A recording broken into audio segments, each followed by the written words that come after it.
A reading from the Acts of the Apostles, chapter 10, verses 34 and 37 to 43. Peter began to speak. I now realize that it is true that God treats everyone on the same basis.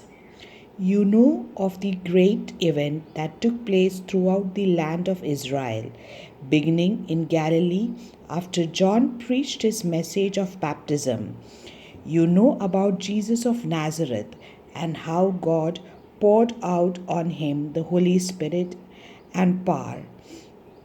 He went everywhere doing good and healing all who were under the power of the devil, for God was with him.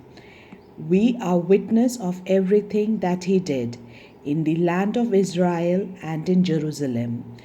Then they put him to death by making him to a cross, by nailing him to a cross. But God raised him from death 3 days later and caused him to appear, not to everyone, but only to the witnesses that God had already chosen, that is, to us who ate and drank with him after he rose from death. And he commanded us to preach the gospel to the people and to testify that he is the one whom God has appointed judge of the living and the dead.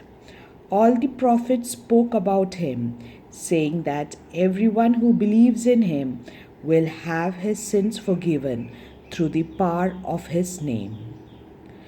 This is the word of the Lord. Thanks be to God.